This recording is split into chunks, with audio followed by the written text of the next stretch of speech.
Welcome to Main Street Minds with your host, Amish Munshi. This is where industry leaders and seasoned pros share their secrets to success beyond limits. Let's dive in. Hello and welcome to Main Street Minds. Today we have a very special guest, Daniel Jin, with us all the way from Atlanta, Georgia. While things are getting warmer over there, life is much better in the Southeast. I think so, at least. Knowing Daniel and all the work that he's been doing on the full stack data layer, that's a new, unique concept to me as well, and I'm very eager to learn more about what that means. So, without any further delay, let's get started. Daniel, please enlighten us and explain what does full stack data mean? Sure. So full stack data, I would refer to as someone who is proficient in to perform as a data analyst, a data engineer, data scientist, pretty much all things data. In Mm-hmm. the modern sense, I would say there's a new emergence of a term called analytics engineer. So that's Mm-hmm. basically a data analyst plus a data engineer. But Mm-hmm. essentially, if you can think of a more of like a tech company like Google, they hire specialists. Like you have a data analyst, you have a data scientist, a data engineer, a product manager, kind of very specialized roles. Someone Mm-hmm. who's a full stack data person, which there's no real term for that right now, Mm-hmm. but you basically do everyone in one role. So basically, you set up the data infrastructure, you think about how to connect the data models together, you build them, you architect it, you connect with the stakeholders. Once you're done with that, you do the reporting, you do the analysis, Oh, wow, you everything. communicate with, the business about the results and as well as the more advanced analytical methods. But that's a very rare career nowadays.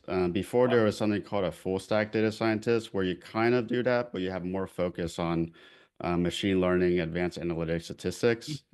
I've originally had interest in that, but as my career moved on, I became more interested in like a full stack data engineer type of role.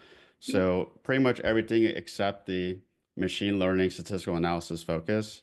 Mm-hmm. So anywhere from doing that end-to-end architecture building, Mm-hmm. and at the end also like dashboarding, building BI layers. Um, so yeah, that's pretty much That's a full very stack interesting. data engineer.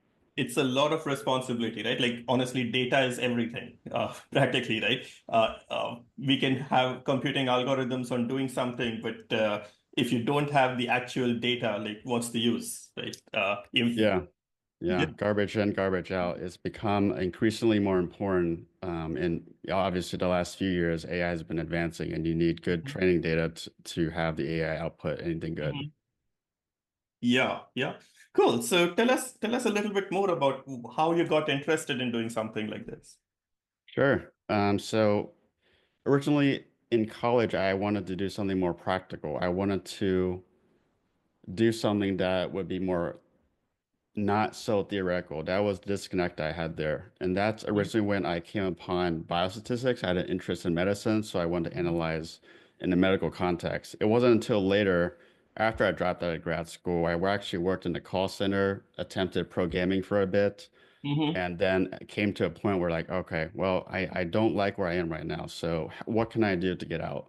This is Mm-hmm. when I discovered online boot camps, online kind of self-help tools where I could pick up the relevant skills. I took a Mm-hmm. look at a few job postings at the time. They needed things like Python, SQL, Tableau. I didn't have any of these skills. I didn't learn any about this in school. No one told me about these things. I think in school they actually taught SAS, and once I got into the field, SAS is just like a worthless skill. So Mm-hmm. that sucks. But through these boot camps, and I came up with a plan to basically put together a project portfolio using those skills. And after a lot of applying, I mean like applying to 1,000 jobs across the whole USA, I would land my first data career in the DC area. So that was in government consulting. And Mm-hmm. here I had my first role as a data analyst. And one thing I noticed was that the job responsibilities listed on the posting I applied to didn't really align with anything what I was doing. So that was a big deal. Another Yeah. thing was that the real data, even though for my projects I worked with real data, not like those dummy academic type of data, very Mm-hmm. perfect. I was well familiar with like data cleaning and all that, but when I got to like the real world, it was just a big shift in that sense. Mm-hmm. So I worked at a stint. There was basically like a Navy department within the Department of Defense. I Mm-hmm. consulted for about 1 to 2 years before I jumped into a more tech focus. And Mm-hmm. so from here, I realized I needed to have a bit more of a modern data stack. So here I had more emphasis on like SQL, data warehouses, Redshift, BigQuery. I moved Mm-hmm. into a tech company called Coverse. Mm-hmm. Did that for 6 months, and then moved into Evolution IQ. They were more of a health tech company.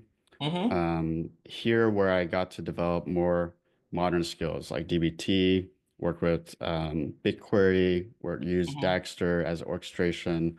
And Mm-hmm. from here, this is where like I was getting more of my full stack engineering skills, where I started as a data analyst. I was interested in becoming a data scientist, and as time moved on, most of my work, the one I actually enjoy, was more about building pipelines, cleaning them, building insights rather than the machine learning part, which is unfortunately just hyperparameter tuning and just a lot of theory and theoretical stuff, and I just wasn't too Mm-hmm. interested in it. Didn't really apply problem solving in the way that I derive enjoyment from, if that makes Yeah. sense. Yeah. And Makes later sense. in my current role, I'm actually just finished up a contract for a company called Alaris. It was a 6 month contract, and I got to do my dream role. So basically, end to end, full stack data engineering. Yeah. Formerly, my title was a head of data analytics, but it's I didn't have any direct reports, but they don't have like any Redshift set up. They don't have any data pipelines. All the reporting done was through a third party BI through their partnership of like RocketGate and Sticky.io, which are payment Mm-hmm. processors. They Mm-hmm. come with in-house analytical suites. So that's how they get their insights.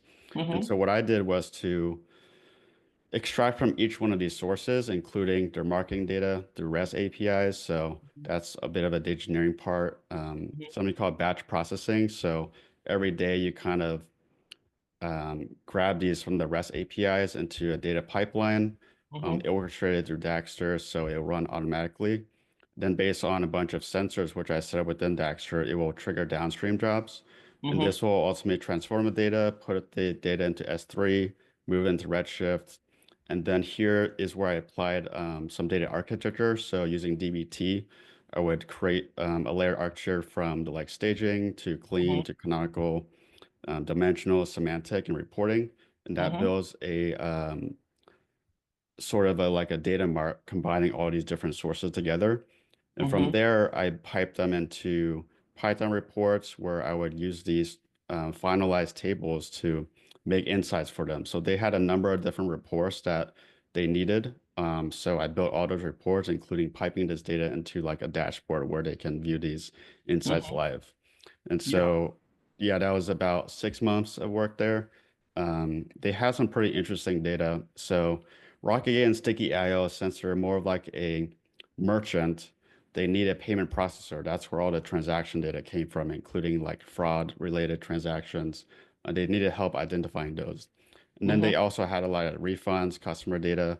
They had customer service data, which is in three different places. They use help desk, they use live chat, and they use something called Five9. So Five9 was like the call center data. Live chat was like a live chat data. If you imagine like a text box on like when you're talking to help support live on a website, or help desk, that's like using emails. So three different channels here, and each one had their unique KPIs or agents that they used outsourced from India, where they basically want to know which agents are underperforming, overperforming, refunding too much. How do we know if they're doing it correctly? What is a good metric? So Mm-hmm. that's where a lot of the reporting came in to help identify good agents, bad agents, who's refunding too much, to get on top Mm-hmm. of those so they can reduce the amount of refunds they're giving out and ultimately increase their margins. Mm-hmm. The other sources that I worked with was marketing. So they had marketing data from Bing, which is Microsoft, and Google, which is like Google Analytics. Mm-hmm. And so each of those had their own REST APIs, which I had to extract, and then ultimately try to link this to the transaction table Mm-hmm. and link the customer call support data with the transaction table as well, because these are all disparate sources. There's no like primary key or foreign key present in each one to properly link them together. So that was Mm-hmm. part of the challenge to try to figure out how to link these together using like a combination of soft keys, for example, first name plus last name plus email address, things of that nature combined together to try to join and try to understand, okay, this person tried to refund, but did they refund as a customer previously? If they refund as a customer previously, we can penalize that. And so that if an agent happened to get this type of customer, they don't have to be knocked down as like a bad agent because they refunded, but this customer Mm-hmm. had a history of refunding too many times. So Mm-hmm. things like that will help build a more holistic view of the whole kind of ecosystem. And so I Mm-hmm. built this entire architecture from like start to finish. That's what I would consider the full stack data engineering type of role. Makes sense. Yeah, this is very new and unique to me. Like I've worked in the industry for a while, but I haven't met anybody that's able to do the full spectrum of everything that's needed with the data. It's almost like being a data CTO, right? And still being hands-on with trying to do everything. Yeah, it's really exciting. Yeah, amazing. So tell us what is new and innovative happening within data right now. Well, obviously, the AI boom has changed things a lot in data, or everywhere, not just data. Personally, I've been using ChatGPT since the inception, like 2 or 3 years ago. Yeah. Luckily, I was part of a company that bought a subscription for the whole company early on, so I was able to experiment with that in the early stages, and it has obviously evolved to much better models. Mm-hmm. Early on, I felt there was a lot more iteration needed, but primarily I used it to help me template code quicker. I knew how to do it. I knew the thought process. So I would just have to prompt it to give me, okay, can you just follow these instructions to give me whatever I want? And this will Mm-hmm. ultimately save me like just hours of typing, or I didn't have to memorize all the like little Yeah. syntax things to create functions, to create workflows. This continued as they progressed to better models. They were able to do more complex things. Early on, you had to really break down the problem into smaller problems. Even now, it might have that problem, but essentially, if you try to give it too big of a problem, it will just give you really bad results.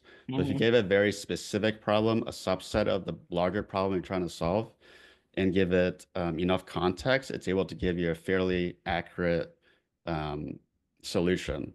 And Mm-hmm. nowadays, I use anywhere, sometimes I use 4.0, sometimes I use 4.5 or whatever else that they just released 4.5. Mm-hmm. I also use like the Pro, which is 200 a month. It's Mm-hmm. expensive, but surprisingly, it still gives the best results. Yeah. Um, the Pro model has switched to Legacy. They're kind of shifting away from that, probably because they're not making too much money off that. Yeah. They didn't predict that the people who would really invest in the Pro are like super users. Mm-hmm. So that's probably why they lost. But I really like Pro because I'm able to just kind of dump a lot of context into it. It's able to give me a more accurate initial answer. Mm-hmm. Then I would combine that with the other models to help me build things. So whether that's, okay, I know I need an incremental model, here's the model. Can you just help me write like the incremental logic? I know how to do it. Just quickly do this so I can iterate across many models. Ultimately, it's just like a time saver because I know how to do it from the systems level. I know how the pieces connect, but I just physically don't want to spend that time manually typing things out. Yeah. That's the ultimate time saver. Yeah. Yeah. Makes sense. So, how do you quantify uh, kind of the general trend that is there, right, in the industry? Everyone is collecting more and more and more data. Uh, at what stage do you decide saying this is way too much data, we don't really need this much, versus how do you quantify saying what is useful? Yeah, I don't think there's ever too much data. If there's Okay. too much data, all that means is you need a more scalable architecture. So this Mm-hmm. is the importance of designing something that's durable from the very beginning. So when the data load increases past that threshold, you're not left hanging with nothing to do, right? So depending on the domain of data, I would say those solutions vary. Personally, I haven't worked with a lot of those event-driven architectures, so like real-time streaming. Mm-hmm. Those probably will obviously have a lot more data coming in. Like, so if you imagine click data, when you go on a website, every movement, every click that someone clicks and then times that by 1 million or more, depending on how many visitors that site may have, how many customers. So that will compound to, terabytes, maybe petabytes of data. Mm-hmm. When you get to processing that scale, you really need to be very efficient. So you need to apply like vector-based operations. You might be operating in like a PySpark environment, which is typically the industry standard tool for big data. Mm-hmm. Or we can switch to, Snowflake, predominantly like SQL transforms, but we need to have a good data architecture. So um, these days, something called DBT came out a few years ago, or a little bit past that, but it's a very useful tool to build data models. It makes it significantly easier to do everything where previously it was done through like maybe manual through like Postgres or something. I'm not familiar with the era since I was in this era where I gained my skill set, Right. but it really makes it easier. And the importance is to create like the dimensional layer. So you're Mm-hmm. able to effectively query it so that the runtime downstream is very minimal. So by the time you query it from like a BI tool, Tableau, Periscope, or any other BI tool, it's really important that when you query it and you filter it, there's only a few seconds of lag time to see your results. Mm-hmm. Otherwise, the risk is it could take hours, days to run if you don't optimize it. Yeah, yeah, makes sense. So tell us a little bit more about yourself. Like what are some of your hobbies and what do you like to do outside of everything that you have to do at work? Yeah. So I'm a big fan of gaming. I've gamed Mm-hmm. since I was 3 years old. I started on like the Super Nintendo. I play like Doom on PC. I mean, this was just three Wow, years I love. old. Yeah. And I was, a fairly heavy gamer until recently I've been more focused on career and a little bit entrepreneurship. I also undertook writing at the end of my college show. This was 2015 going to graduate school. I feel I had a good creativity, so I decided to try it out and I enjoyed it. I posted online and people really liked it. And so I Nice. continued that for a few years. I wrote about 550,000 words. Mm-hmm. I'm on hiatus right now since I haven't had much time to do that. And then Mm-hmm. after that, I realized I also I wanted to develop my own video game. I didn't want to do that because I thought I needed to like have like C sharp or like some other language. So it would be too complicated. And then I Mm-hmm. learned about there was something called Godot, which is very friendly. It was almost like Python for the programming language, and it had a very graphical interface where I could easily see myself making something. And Mm-hmm. then more recently, 2 years ago, I had this idea to start my own company.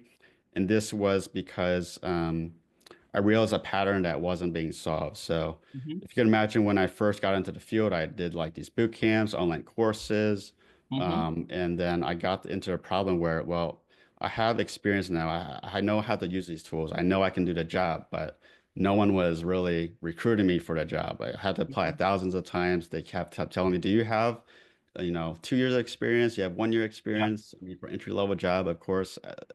Naive me, Yeah. I just say, no, I don't have work experience. I mean, that's all I know how to say because I thought that's what you have to do. And then ultimately, what I started looking into more recent boot camps 2 years ago, and really people are lagging behind the times. Like when AI first came out with ChatGPT, there wasn't really any prompt engineering courses. This wasn't on a curriculum, but at the Mm-hmm. time, I thought, oh, this needs to be taught. Mm-hmm. So now that's like included in pretty much every boot camp. So they're very behind on industry trends. And Mm-hmm. ultimately, it doesn't really solve the problem. They present you the content. They maybe give you like 1 or 2 weeks to do a project, and then we guarantee you a job now after you complete this, which doesn't really guarantee you a job. There more and more boot camps that come up to kind of profit off those people that sort of think this is a real solution to break into the field. And I felt a personal mission to kind of step in and really provide a solution that works. So that was Mm-hmm. my underlying motivation to start from my personal experience, Mm-hmm. from taking these different types of programs, these different boot camps from the different providers. And so I really wanted to focus on solving this problem for real, from the Mm-hmm. perspective of someone who struggled, who fell down, not someone who, graduated from Harvard. They don't have to worry about anything in their life. Recruiter will just say, yeah, we'll just hire this guy from Harvard. Who cares? He's from Harvard. So this is the problem nowadays. It's really hard to get your foot in the door unless you have a really good background, like for example, Harvard or some big name company, or you just interned at Amazon, that would just automatically get you through the door. But not everyone comes from that background. And Yeah. so my goal was to solve this problem Mm-hmm. by providing something that provides you all the relevant skills you need beyond those basic buzzwords that are basically on every online course, but to give you real industry knowledge that you get while you're on a job. Most of those programs, they hire, external mentors, teachers to teach certain content. So it's very disconnected, but I would provide an ecosystem that is holistic from based on my own experiences, what I see on job postings, the reality, and how Mm-hmm. to even sell yourself so that your employer will actually hire you. So Yeah. basically how to tell your own story. Um, so that's a skill in itself. You have to be good at interviewing for jobs. You have to be good at talking to recruiters. You have to be good at just explaining yourself. And that's a skill that I developed over time. This is not something I had from the beginning. So, and then later I further realized that when I started applying for more senior roles, I had 5 years of experience. I had, okay, well, I shouldn't have this chicken and egg problem anymore, right? And then really I saw the same problem here. So this is when another epiphany happened. Mm-hmm. So at the beginning, I thought it was the experience. The experience was a problem, but no, I have experience now. Now recruiters are like, oh, you need specifically 5+ years of Power BI or 5+ years of Tableau. They're very specific. Oh, you don't have this word on your resume. That means you don't have this experience. So I learned to be very exaggerated in how I explain things. I would put buzzwords on there where maybe I didn't have, 1 year or 5 years experience, but I knew I could show the skill that I had this. So the realization I had was that you can say that you had the skill even if you didn't formally do it, but as long as you can explain it, be confident, and also pass the technical assessments, none of that really matters. That Mm-hmm. was the probably the biggest epiphany I had. Um, so Another thing was that you needed a good, strong project portfolio. Mm-hmm. Um, so Data Ascension, which is the company that I'm creating, will Mm-hmm. provide the learning phase, which is kind of like the curriculum you need. This is Mm-hmm. based on whether you want to be a data analyst, engineer, analytics engineer. There's a different set of skills for each. You put together a relevant project portfolio based on those pathways, also based on your personal journey. Do you want to work in tech? Do you want to work in a nonprofit? Do you want to work in retail? Really depends on where you want to go. That's how you want to strategically build a project portfolio to do that. And then you want to have interviewing skills. So how to build a strong resume, how to build a LinkedIn profile, how to talk to a recruiter, how do you Mm-hmm. sell yourself? What's the difference between a recruiter call versus a hiring manager call? Yeah. These different types of calls which you have to approach differently. And Mm-hmm. how to get extra credit points by building like a visual aid instead of just, talking to a recruiter. Nowadays, everything's remote, or if you do in person, you can like print a piece of paper for them to show them. So you treat it like more like a presentation. Mm-hmm. A combination of all these different things is sort of what I thought about how to really help someone secure a job rather than here's a certificate, here's our testimonials. People, 50% of my graduates went to Google, but they don't really take into account that people taking the certificate maybe already have 5 years experience. They just, get it for the statistics, or they don't really tell you that the ones that failed, they only tell you the ones that succeeded, which is how people get entrapped into these sort of scenarios. Yeah, yeah, that's very, very, very deep and insightful. Thanks for sharing that. So, just kind of going forward, like where do you see yourself? Like, are you planning to continue doing more of contributing back to the community with everything you are doing, or are you looking more, little more any other advancements within your career? Like, where do you see yourself? I see myself continuing to advance in my own career because that's the best way I can show others how to succeed. Mm-hmm. So this will involve, I aspire to be, I'm not sure if I'll make it, but I aspire to be, like a CTO or, chief data officer, Mm-hmm. chief data architect, so I can have a holistic understanding of what exactly you need to succeed from entry level, from mid level, senior level, lead level, manager level. And this will also play into how I can help guide others how to succeed in each. And Mm-hmm. this is also another nuance I learned, that the way you approach interviewing is also going to evolve with that. Mm-hmm. Um, so, and as far as the entrepreneurship data ascension, this is still in progress, but I'm hoping to release it within the next 1 year. and it's going to be an evolution. It's not going to be released and done, and the material is static. So it's always going to be changing based on the industry trends. It's going to be a community-driven thing. So the premise that I pivot to later is beyond just having these learning courses. So you can imagine the traditional courses you do, like lectures, or maybe, you read on yourself, you do some exercises. And I decided that there could be a more effective way to do this, particularly more entertaining. There are some people that are genuinely not interested in, like, they lose an interest. Personally, when I was in school, I fell asleep a lot. That was due to medical reasons, but it didn't help that it was very boring. And so I thought about leveraging my interest in writing to try to combine this with my data skills and also my drive to create games. And so I decided to combine all this. So what I got was a very gamified idea. So imagine you get placed into a story. You're a character in a story that teaches you data. So it's a story-driven experience where they can learn and be entertained at the same time.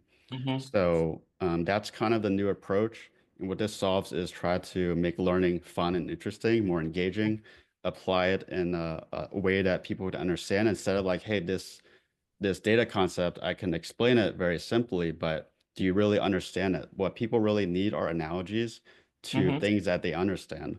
So the theme that I've chosen for Data Ascension is relationships. I chose this theme because everyone knows what a relationship is one way or another. There's, it's a very common theme, and it's a very understandable, relatable theme.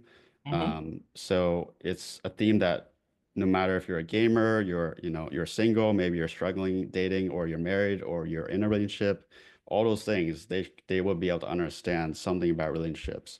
And so I would use this as a theme to explain every single concept, literally every single concept, whether it's machine learning, data architecture, data modeling, Python, SQL. I have every example tied to relationships. And what people will do is follow character stories. So each character may have their own story, and they will have their problem framed in terms of their relationship problem, in terms of like data, solving their data, their problem. The learner will come in as like sort of a love consultant and solve those problems. And this will reinforce relatability and also understanding, because it's something that they just understand is very, relationships. So that's something what we're working on right now, and we're working on towards building a more community focus. So instead of just coming in, doing your coursework, we aim to have a community where people can create their own stories, where they can create their practice problems or exercises, share with other learners, and ultimately be like a community where we're kind of all focused on helping each other grow, helping each other, land data careers, and build a community focus where people can gather together and share their experiences, and ultimately, benefit everyone. So it's a whole ecosystem. And this would ultimately connect with headhunters, recruiters. We're going to connect the learners with them. They can complete projects that directly pipe into the employer. So for example, if you're in a manufacturing company, maybe one of the projects could be manufacturer focus. And then the learner can specifically complete this so that this project is directly related to the employer. So we aim to achieve those partnerships where no matter what type of employer it is, there should be some type of relevant project where people typically complete like take-home assignments. That's only a day, but imagine you have like a 300+ hour project specifically focused on their company mission, their business problem. Those will directly position them to succeed in that company. It's a proof point that they had this experience despite not having formal work experience. They're solving their problems that they're looking for. So this will guarantee an interview with the employer ideally. With headhunters, they always have to look for good candidates. So we establish a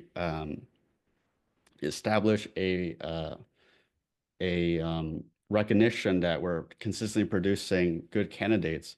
Then we're able to establish a credential to essentially, okay, we can trust people that graduate from here to have a certain level of skill. We can trust them. We'll pitch these candidates to our clients for these contracts, right? So this forms an ecosystem between learners, headhunters, employers to ultimately help them secure a job. Makes sense. Yeah. Sounds really cool. So as we come closer to the end of this episode, I always like to ask, like, what are some of the things that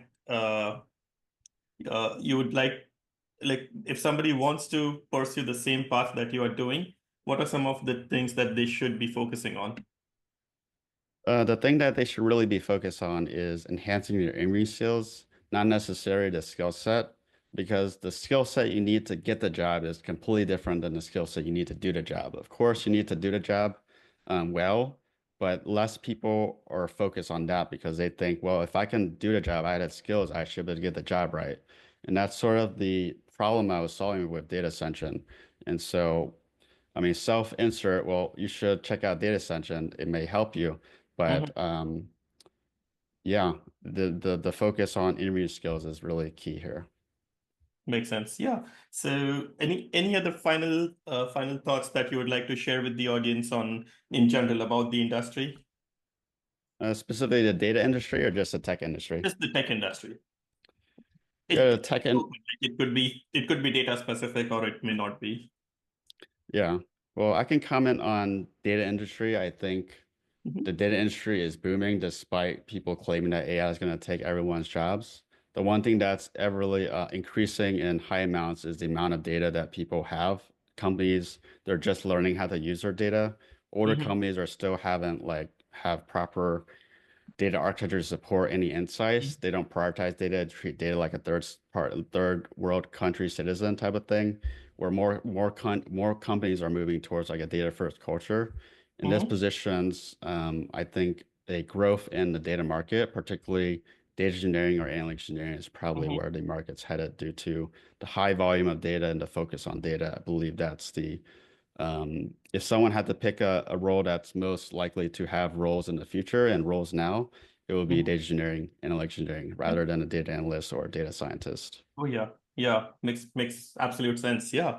So that brings us to the end of this episode. This was like very, very insightful on what is possible and just the scope and depth of how much innovation is still left to do. We always keep thinking data is data, right? There is what's the innovation in that, but it's how you take care of it. It is practically the gold mine, right? It's the safe in which you put everything. Like that's the gold mine, I would say, with what you can do with the data. So thanks Daniel for sharing all of this insight with us. Yeah, thank you, Amish. Okay, thanks. That's a wrap on today's episode of Main Street Minds. Want to share your journey with our audience? Head over to mainstreetmindspodcast.com/guest to apply.